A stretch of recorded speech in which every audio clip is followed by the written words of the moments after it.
모든 불교 수행자는 예외 없이 붓다의 경지를 추구합니다. 붓다가 이룬 경지를 공유하려는 것이 수행의 궁극적 목표이니까요. 그렇다면 어떤 수행자가 붓다가 이룬 깨달음의 경지에 도달한다면 어떻게 될까요? 그는 과연 붓다와 동등한 무상정등각을 이루게 될까요? 예를 하나 들어 절대의 경지에 이르렀다고 칩시다. 상대적 관념이 모조리 증발하자 비교할 대상이 없어졌습니다. 모든 것을 포용하면서 모든 것이 되는 절대의 경지에 이른 것입니다. 이렇게 되자 상대적 관념에서 도출되는 시간과 공간의 문제가 사라집니다. 당연히 제1원인의 문제도 성립하지 않습니다. 생과 사는 구별이 없어졌고 붓다와 중생의 이분법도 자취를 감춥니다.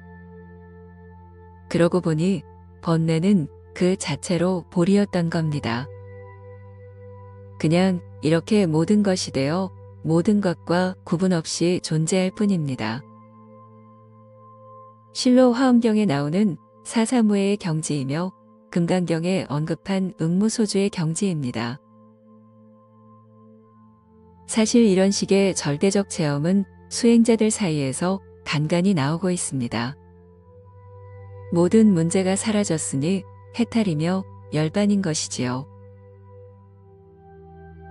그렇다면 이런 절대의 경지를 제대로 체험하면 깨달은 것일까요?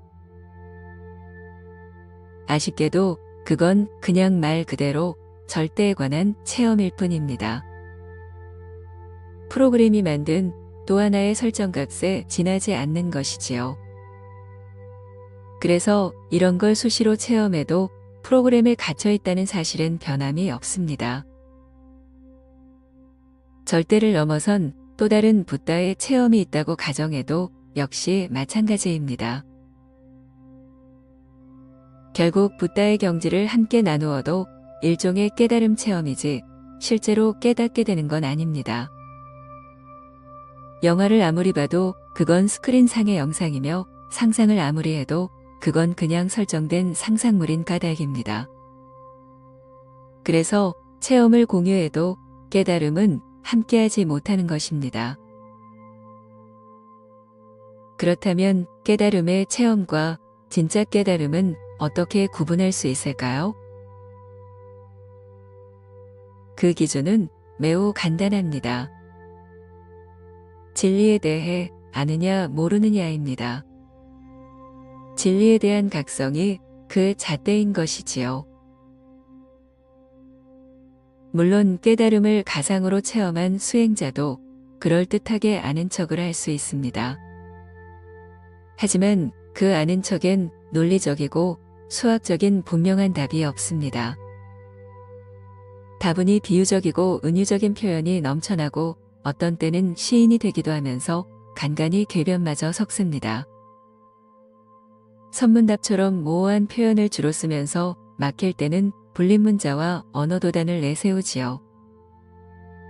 그러면서 모든 결론은 체험 속에 꼭꼭 숨어버립니다. 체험하면 알게 된다는 주장입니다.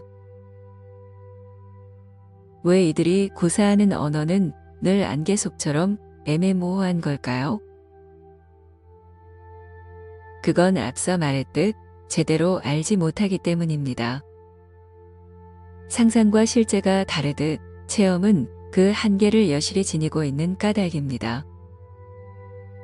그래서 그 어떤 경지를 체험해도 당신은 깨닫지 못합니다.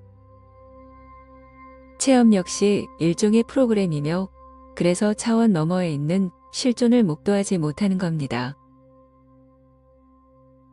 당신은 아직도 가부좌를 틀고 특정한 경지를 체험하기를 원하시나요? 삼매나 선정에 몰입하면 깨달음이 열릴 것으로 잔뜩 기대하고 계시나요? 안타깝게도 당신의 상상물로 만든 경지에선 그 어떤 불교의 각성도 없습니다. 불교는 상상으로 오염되지 않은 있는 그대로의 모습을 추구하고 있으니까요.